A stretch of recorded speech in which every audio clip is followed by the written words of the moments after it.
Hello, this is Ukraine on Air. My name is Yuriy Mazur and we are beginning our expert talks.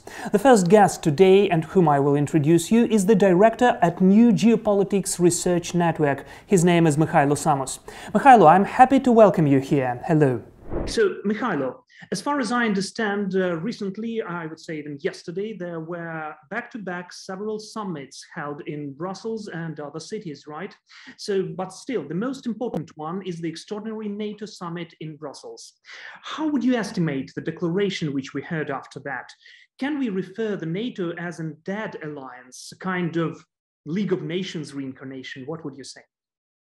Yeah, of course, the NATO is still a defense alliance, and the declaration showed us that NATO still is an organization which is caring about the mostly internal stability and internal ability to keep the functions with Article 5, but understanding of this internal stability, I think it's pretty wrong regarding the situation, because from my understanding, if you are like a major power or pretend to be a major power on the geopolitical arena, you should carry not only about internal stability, but issue responsibility on some other issues, like issues and factors which is now ruling the situation on the global level. Unfortunately, NATO is trying to keep out of these factors, and when NATO is trying to say that, okay, guys, we are ready to be prepared for next bad developments, but we're not going to stop Russia in this absolutely brutal destroying of international law, international order, and of course the stop Russian aggression in Ukraine. I think it's absolutely wrong. And maybe because of the internal stability, internal positions of NATO countries is pretty effective. I mean, effective to keep in comfortable conditions for NATO countries. But I think it's totally wrong in case of the NATO strategy, because I understand that NATO doesn't have any strategy how to deal with Russia now. They're trying to be outside of the situation. They're trying to be, they try and do not provoke Russia, afraid of Third World War. But unfortunately, I say that Third World War already started when Russia started aggression, open full-scale operation and aggression against Ukraine. It's really Third World War. And of course, it's no chances to be outside. It's no chances to avoid this war for NATO. So, from my understanding, the main problem for NATO now it's a lack of strategy, a lack of the conceptual understanding of the situation, trying to change the situation, try to not adapt to Russian aggression, but to change a Russian position, to change Russian understanding of the situation. Of course, economically, United States, European Union, G7, they're doing absolutely great job to stop Putin ability and capabilities to continue the war, but unfortunately, it's not enough to stop current situation, to stop current Russian aggression against Ukraine. Well, definitely, you're totally right about the Third World War. But what is then the biggest fear of the NATO alliance? Do they consider this Third World War, which has already begun, a biggest threat? And do you really think that President Biden and other NATO leaders are ready to change this situation? And do they really want the victory of Ukraine? Yeah, it's a conceptual problem. I mean, even before Russian full-scale operation against Ukraine, United States and a lot of NATO nations, they told to Ukraine that, you know, we are not going to participate in this war. We are not going to support Ukraine directly. We are not going to give Ukraine the lethal weapon. Remember, it was a huge discussions for years why NATO countries should give Ukraine lethal weapon. Only in 2017 we started to have something, and only fortunately and only late 2021 we started to get pretty real amounts of anti-tank weapons, which is very useful now. But unfortunately, even we screaming, even we demanding, requesting help on anti-missile, missile defense and air defense, because always, for example, me personally, when I make comments for years about future war between Ukraine and Russia, I always told that Russia has a lot of missiles, sea-based, land-based, air-based missiles, which is actually hundreds and thousands if we're talking about the Soviet reserves of missiles. So always I talk that we have a gap on missile defense. Please give us something to stop or make a little bit lower effectiveness of Russian missile defense. Unfortunately, even now, it's still yesterday in Brussels, I didn't hear any clear messages that United States, which is actually only one country in the world and in NATO, actually has this missile defense pretty effective or effective enough for Russian threats. Because if we compare, of course, the Israel situation and Ukraine situation now, it's really different, because Israel has a pretty different threats and challenges from on the battlefield. It's mostly very short range missiles from the enemy, and Russia has middle range and long range missiles from the sea, land, and air. So we need to have American missile defense systems to stop this threat and to allow Ukrainian forces to make more effective counter offensive operations in all of Ukrainian territory, because unfortunately Russia cover Ukrainian territory on the every places on Ukrainian territory, not only, for example, in close to Kiev or eastern part, but of course in the western part, in any possible points when Russia is going to hit. Well, I would like to ask you as a military expert, in numerous speeches of President Zelensky, who seems to produce several speeches a day now, he asked NATO to provide us only with 1% of their aircrafts. 1% was a kind of a magic number. Would it be really sufficient enough? Would it be enough for Ukraine to defend itself? And secondly, if you don't mind, you've mentioned the example of Israel. What's interesting to me about a bit of the historical discourse, what's the difference between the Ukrainian situation of this year and Yugoslavia of 1999? Why isn't NATO defending its own values now?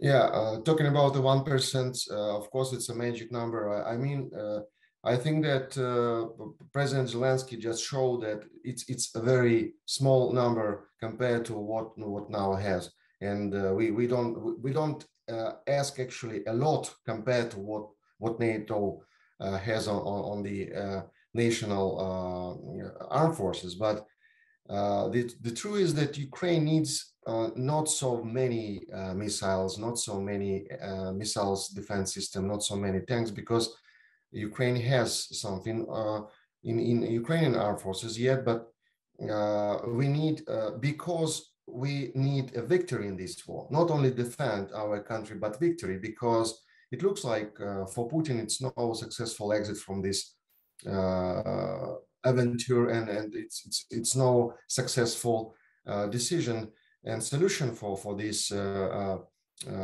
war, and that's why Russia and Putin will try to destroy Ukraine totally, and it means that it shouldn't be a very short war. It's obviously, so we need to be prepared for a long war.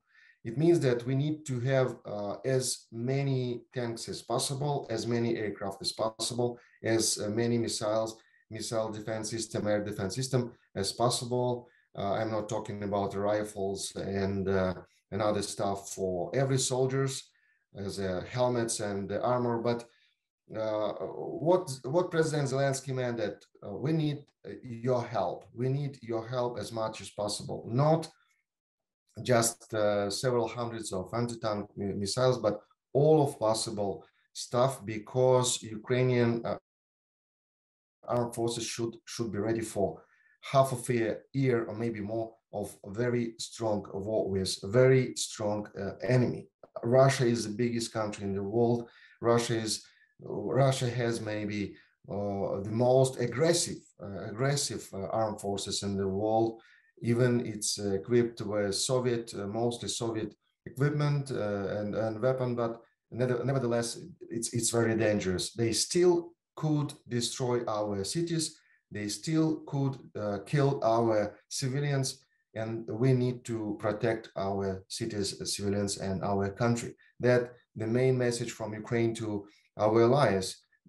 You shouldn't give us more than you can, but please give us what we need. Especially, for example, if you're talking about this famous Polish MiG-29 or Su-25, I think it's no problem for United States to give us this weapon. Even the Biden administration think that it will be provocation for Russians. But what kind of provocation if Russia destroying our cities? And I'm not sure that Russia can get any more escalation besides maybe using of nuclear tactical weapon, but I think it's not because of MiG-29 anyway. But sorry to interrupt you, but what about the biological, radiological, chemical weapons? Because the US have already promised us a bit of protection from those types of weaponry and armament. To be honest, I'm sure that using of chemical or biological weapon won't be very positive for Putin, because it obviously it's not change. It won't change the situation on the battlefield, but it will give even more arguments for people, for nations, for world to call Putin military criminal. So I think that only one effective instrument, the lever, what Putin has, it's tactical nuclear weapon, which Russia can use, because in Soviet military doctrine, the tactical nuclear weapon was a normal instrument and usual instrument to stop defensive operation from the Western part.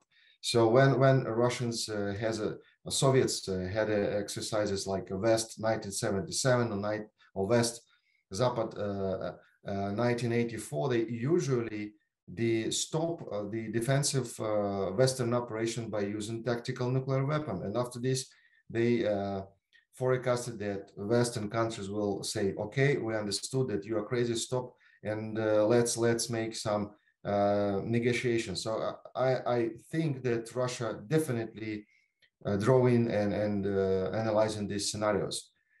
So I think that MiG-29, for example, or another Western weapon cannot provoke Russia anymore, because Russians in the problem now. Russians they don't have any success in military operations in Ukraine after 1 month of the battles. So I think that West should be more clear in the position of transferring all of possible weapons and equipment to Ukraine. Still coming back to my previous question, as it should be very persuasive, I would say, I'm in the West and the NATO alliance. How can we compare this situation with the Yugoslavian one? Because we know that the opinion of lots of Serbians, for instance, Serbia is still rather pro-Russian, and they still remember that as if NATO troops were bombing and shelling them. This is what they say as an argument. What's the comparison of those situations, the end of the 90s and now? And why doesn't NATO do the same to protect Ukraine? Yeah, of course, it's absolutely different situations. If we look at the history of the so-called Balkan wars, and starting since 1992 and even a little bit earlier. Of course, it's a long story of the relations between the Balkans nations, Serbians, Croatian nation, Bosnians, creation of Bosnia and Herzegovina, and after this the NATO participation in all of these stories. Unfortunately, Putin is trying to copy, sometimes copy a lot of copy of United States in different history terms. Yesterday, for example, this guy Medinsky, I think it's yes. very strange person, but he told in some meeting that they should copy the approach of Americans, how to respect the United States state, and for that they using some rituals in for 150 years. And so Russia is copying the United States in different history periods, and one of the copies, it's missile strikes for Belgrade. It's obviously when they started to strike with missiles Kiev, it was kind of a copy for and linked to NATO missile strikes for Belgrade. It's a copy. They told that Kiev now occupied by Nazis, that Kiev it's and Ukraine actually under control of the criminals, and etc. etc. So I think we shouldn't even compare it, because Russia always will say that, you know, it's a Nazist. What are you talking about? Our main task of this operation is denazification of Ukraine, not more.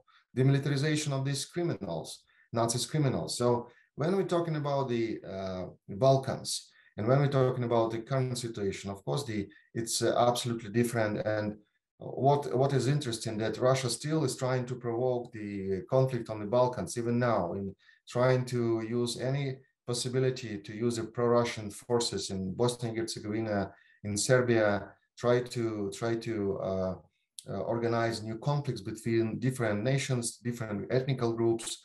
And by the way, Russia is looking at the position on the and reaction of the NATO on Ukrainian situation, and they could understand it if Russia now is trying to, for example, deploy some forces in Republika Srpska in Bosnia and Herzegovina. Who will react? NATO will react. NATO will deploy more forces. Who? Germany, maybe France, or maybe United States. Even these countries were very active in 90s, trying to stop the Bosnian wars and Bosnian conflicts. But I'm sure that now these countries, I told, they are not ready to stop Russian forces in Bosnia. If Russians will decide to make some even couple of battalion task forces and then deploy it by air force through Serbia, for example, it's very difficult for NATO to be a major power. Again, I try to repeat it. It's very difficult to keep the situation globally, even regionally, if you just trying to keep the stability of own organization and trying to be just inside of this organization. Try to not provoke some bad guys just sitting in your very comfortable house and looking at the street that some bandits that make some bad things, that just saying, okay guys, we'll give you something, we'll give you some weapon, but please do not touch us. We're just trying to sit outside. We're just trying to sit in our house and do not touch any bad guys. Do not provoke them, because these bad guys could knock on our doors, and we don't want to provoke it. But those chairs may not be that comfortable for long, and those houses may get on fire as well, as we know, because several decisions were made after that NATO summit. So what do you think about those provocative steps and speeches of the Russians about the possible attack on Poland or Lithuania? Will that introduce any changes to the NATO strategic concept, one of the biggest and most important documents?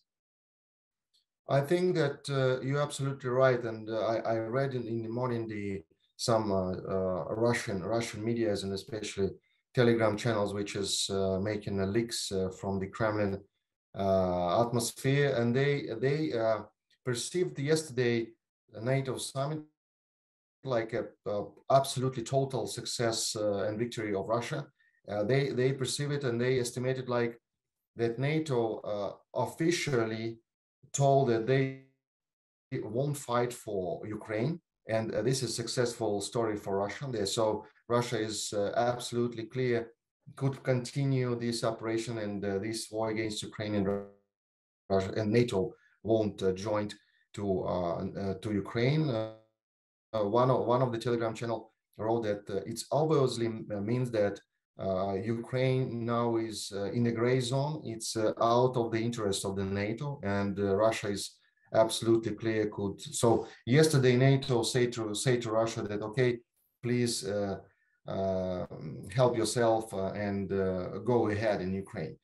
From the second part of your question about what the probability that Russia will attack Poland, I think it's very high probability, because the next step, of course, Russia will try to attack Baltic states and maybe Poland, because as they yeah, of course, on political level, informational level, Russia can say now, okay, go ahead, guys, we are ready to fight Ukraine because NATO doesn't care. But come on, Russia already started to do it, and doesn't have any success on the battlefield. So it means that they will try to find the exit. Maybe they will try to find the exit in another attack, trying to provoke NATO really to participate in this war. And as NATO showing and demonstrates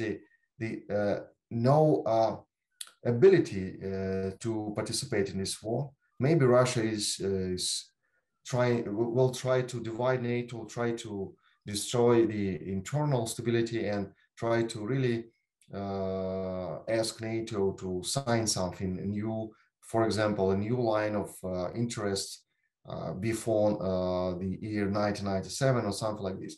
So I think that it's very probable that NATO will try to attack or provoke, for example, some stories on Lithuania or I do apologize. Russia will try to attack, right? Yeah, Russia. Yeah, sure. Russia will try to attack and provoke some stories in Latvia, Lithuania, Estonia, and of course Poland, trying to see what is the reaction, what is the NATO reaction, what is the NATO next steps. And I think that in this situation, I think that Lithuania, Latvia, Estonia, and Poland should, maybe Romania as well. I'm not talking about Moldova, because Moldova now is in a very interesting position, trying to sit very calm and do not provoke any sides. Even I think that itself to show some position. But Romania maybe trying to all of these countries should be more loud in this situation, trying to make some new connections with Ukraine, trying to plan of joint actions with Ukraine, Poland, and Baltic states, Romania, how to act not with NATO, but how to act against Russia, how to be more effective, how to be maximum effective in this situation. Do not ask NATO about long discussions, how to deal with possible Russian provocations and aggression, but trying to maybe to make a concrete contingency plan how to stop Russian aggression and how to help each other. Because if you remember about this famous Suwalki gap, Suwalki corridor, which is actually Russians talking a long time that they will very easy cut all of communications between NATO countries and Baltic states. And the next step will be, of course, the dividing NATO and military operations separately on Baltic states and Poland, in some part of the Poland. And yeah, my question is if it will be some not kind of operation like this, the Suwalki gap, what will be a reaction So Suwalki Gap operation, it's kind of not very operation on the territories of Baltic states, or not very on the territory of Poland, but of course, in the same time, it will be direct intervention, direct invasion of their territories. But while NATO react properly, all of country or member country will be ready to support decision of activation of Article 5. Will be consensus on this. Will Hungary support this operation? Will Germany support this operation? It's a bad story. I think it's Russia. If Russia won't get any success in Ukraine, I hope Russia won't get it. I think that probability of this Suwalki, for example, Suwalki operation will be very high, and I'm not sure that NATO is ready to react properly. Well, thank you. Who knows? We can only assume what is going on in that crazy mind of a mad dictator with several nuclear nukes in his pocket. Thank you so much for the thorough analysis of yesterday's NATO summit, and I do hope to see you again soon. Thank you. Goodbye. Thank you, Martin. Stand with Free Ukraine. Subscribe for our channel.